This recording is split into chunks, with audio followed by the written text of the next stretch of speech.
Hi guys, welcome back to our channel. இன்றைக்கி நம்ம channel என்ன பார்க்க போகிறோன்னா, நான் ரீசெண்டாக என்னோட காருக்கு வந்து இன்சூரன்ஸ் போட்டிருக்கேன். நான் ஃபஸ்ட் டைம் இன்சூரன்ஸ் போடும்போது பார்த்தீங்கன்னா எனக்கு வந்து வீடியோ ஃபோட்டோ அந்த மாதிரி எதுவுமே கேட்கல. பட் இந்த வாட்டி அப்ளை பண்ணும்போது எனக்கு வீடியோ வந்து கம்பல்சரின்னு போட்டுருந்துச்சு. இதுக்கு ஒரு ரீசன் பார்த்தீங்கன்னா, நான் ஃபஸ்ட் டைம் வந்து அப்ளை பண்ணும்போது அது பீரியட் முடியறதுக்குள்ளேயே நான் அட்வான்ஸாகவே போட்டேன் ஒரு 10 நாள் முன்னாடியே. இது வந்து நான் இன்சூரன்ஸ் முடிஞ்சு ஒரு கொஞ்ச நாள் கழிச்சு தான் நான் இன்சூரன்ஸ் போட்டிருக்கேன். ஸோ அதனால் கூட இருக்கலாம். இதில் இப்போ என்ன ப்ராப்ளம்னா, நான் வந்து வீடியோ எடுத்து நான் 2-3 தடவை போட்டேன். பட் எனக்கு வந்து ரிஜெக்ட் ஆயிடுச்சு.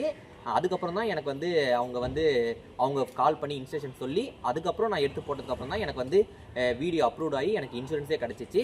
இந்தமாரி டவுட் வந்து நிறைய பேருக்கு இருக்கலாம். கார் வீடியோ இன்ஸ்பெக்ஷன் வந்து எப்படி எடுத்து போட்டால் ஓகே ஆகும்ன்றது தெரியாமல் இருக்கலாம். சில பேருக்கு வீடியோ எடுத்து போகிறதே தெரியாமல் கூட இருக்கலாம் என்னமாரி. ஸோ அவங்களுக்கு தான் இந்த வீடியோவில் நம்ம இப்போ கார் இன்சூரன்ஸ் அப்ளை பண்ணுறதுக்கு வீடியோ எப்படி எடுத்து போகிறத இந்த வீடியோவில் பார்க்கலாம். வாங்க வீடியோக்குள்ளே போகலாம்.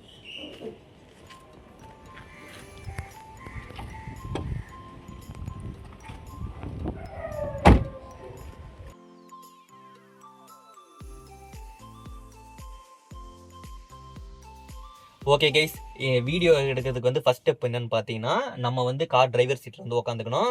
டிரைவர் சீட்டில் உட்காந்ததுக்கப்புறம் பார்த்தீங்கன்னா, இந்த கார் விண்ட்ஷீல்டு இருக்குல்ல, அதாவது ஃப்ரண்ட் கண்ணாடி, இந்த கண்ணாடி வந்து பார்த்தீங்கன்னா நம்ம வந்து ஃபுல்லாக வீடியோவில் காட்டணும். அதாவது எப்படின்னா, லெஃப்ட்லேருந்து அப்படியே ரைட் கேமரா எப்படி போனோம், அதேமாரி டாப்லேருந்து பாட்டம் எப்படி வரணும்.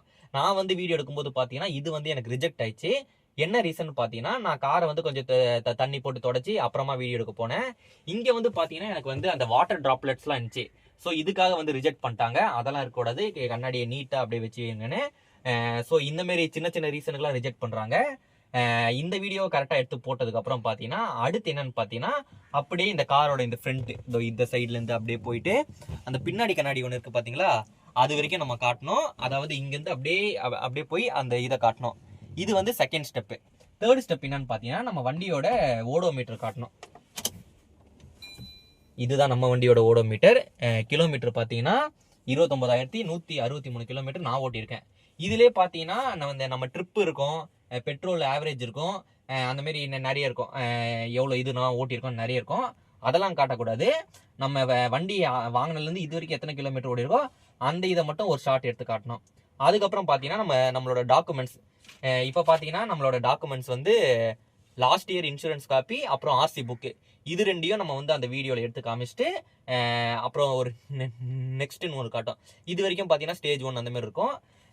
இதெல்லாம் எடுத்து முடிச்சதுக்கப்புறம் பார்த்தீங்கன்னா நம்ம காரோட சேசிஸ் நம்பர், அது வந்து ஒவ்வொரு வண்டியிலையும் ஒவ்வொரு இடத்துல இருக்கும். நம்ம வண்டியில் பார்த்தீங்கன்னா அந்த கார் போனட் ஓப்பன் பண்ணா இருக்கும்.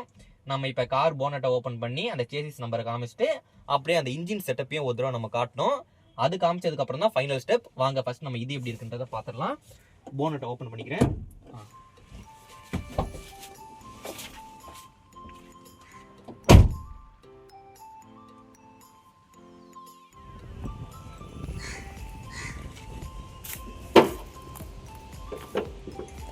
பேனட்டை ஓப்பன் பண்ணிட்டோம். இதுதான் நம்ம காரோட சேசிஸ் நம்பர். இதை ஒரு தடவை காமிச்சிடணும். அப்படியே நம்ம அந்த காரோட பாடியும் ஒன்ஸ் காமிச்சிடணும். அவள்தான் முடிஞ்சிச்சு. இப்போ இது நம்ம கார் தான்றது நம்பர் பிளேட்டோட ஒன்று காமிச்சிக்கணும். அதுக்கப்புறம் பார்த்தீங்கன்னா இந்த காரை சுற்றி ஃபைனல் ஸ்டெப்பு 360 டிகிரியில் நம்ம வீடியோ எடுத்து காட்டணும். இப்போ வந்து பார்த்தீங்கன்னா நம்ம வந்து சின்ன தெருவில் நிப்பாட்டியிருக்கோம். நான் வீடியோ எடுக்கும்போது ஒரு கிரிக்கெட் கிரவுண்டுக்கு தான் போயினேன். இதில் வந்து நம்மளால் 360 டிகிரி ஃபுல்லாக சுற்ற முடியாது. ஏன்னா கொஞ்சம் ஸ்பேஸ் போனால் தான் அந்த கேமராவில் வந்து கார் ஃபுல்லாக கவர் ஆகும். ஸோ அதுக்கும் ரிஜெக்ட் ஆகிற வாய்ப்பு இருக்குது. நீங்கள் வீடியோ எடுக்கும்போது பார்த்தீங்கன்னா ஒரு காலி கிரவுண்டு இல்லை ரொம்ப பெரிய தெரு அந்தமாரி போய் எடுங்க. அவ்வளோதான். ஒரு ஃபுல் சர்க்கிள் நம்ம வீடியோ எடுக்கணும். இந்தமாரி காரோட எல்லா பக்கமும் சேர்த்து ஒரு வீடியோ எல்லாத்தையும் கவர் பண்ணி ஆரம்பித்த இடத்துல போய் முடிச்சிடணும். அவ்வளோதான். ஓகே கைஸ், அவ்வளோதான் ப்ராசஸ் முடிஞ்சிச்சு. இந்த ப்ராசஸ்லாம் நீங்கள் கரெக்டாக பண்ணி அப்லோட் பண்ணிங்கன்னா ஒரு 6 ஹவர்ஸ்க்குள்ளே வந்து உங்களோட இன்சூரன்ஸ் காப்பி வந்துடும். பட் நான் அப்லோட் பண்ணி ஒரு 2-3 ஹவர்ஸ்லேயே வந்து எனக்கு வந்து உங்கள் வீடியோவில் சில கரெக்ஷன்ஸ் இருக்குதுன்னு சொன்னாங்க. அப்போ என்னென்னு கேட்கும்போது தான் இந்த வாட்டர் ட்ராப்லெட்ஸு, அப்புறம் அந்த ஆர்சி புக்கை பின்னாடியும் காட்டணும். அதேமாதிரி இந்த ஃப்ரண்ட் போனட்டை ஓப்பன் பண்ணும்போது நான் தனியாக தான் போய் நான் வீடியோ எடுத்தேன். ஸோ நான் வந்து இப்படி ஓப்பன் பண்ணும்போது ஃபோனை இங்கே வச்சுட்டு அப்புறம் எடுத்துகிட்டு காமிச்சேன். அது வந்து அப்படி இருக்கக்கூடாது, எனக்கு சிங்கிள் ஷாட்டாக வேணுன்ற மாதிரி கேட்டாங்க. ஸோ இந்தமாரி ரீசனுக்கெல்லாமும் வந்து உங்களை வந்து ரிஜெக்ட் பண்ணுறதுக்கு வாய்ப்பு இருக்குது. ஸோ நீங்கள் ஃபஸ்ட்டு தடவை வீடியோ எடுக்கும்போதே கூட யாராவது ஒரு ஆளை கூட்டு போயிட்டு பர்ஃபெக்டாக எடுத்து முடிச்சிருங்க. அதுக்கப்புறம் அந்த வீடியோவெலாம் நான் எடுத்து போட்டு அது வரதுக்கு எனக்கு இன்னொரு 3 மணி நேரம் ஆயிடுச்சு. அந்த 3 மணி நேரம் கழிச்சு அப்ரூவல் வந்ததுக்கப்புறமே எனக்கு வந்து ஒரு 45 மினிட்ஸில் எனக்கு வாட்ஸ்அப்பில் பிடிஎஃப் வந்துச்சு. அவ்வளோதான், சிம்பிள் ப்ராசஸ் தான். பட் ரொம்ப இந்த சின்னதாக நான் சொன்ன இந்த வாட்ரு இந்த மாதிரி ஷேக் ஆனதுக்கு இதுக்கெலாம் வந்து ரிஜெக்ட் பண்ணுவாங்க. ஸோ நீங்கள் வந்து வீடியோ எடுக்கும்போது ஃபஸ்ட் டைமே வந்து சூப்பராக எடுத்து முடிச்சிருங்க. அவ்வளோதான். அப்புறம் உடனே உங்களுக்கு இன்சூரன்ஸ் வந்துடும். ஓகே, இந்த வீடியோ வந்து சில பேருக்கு யூஸ்ஃபுல்லாக இருந்திருக்கும்னு நம்புகிறேன். அதுவும் கண்டிப்பாக என்ன மாரி இந்த வீடியோனா தெரியாமலே இருப்பாங்களே, அவங்களுக்குலாம் கண்டிப்பாக யூஸ்ஃபுல்லாக இருந்திருக்கும்னு நம்புகிறேன். மீண்டும் மற்றொரு வீடியோ சந்திப்போம். பாய்.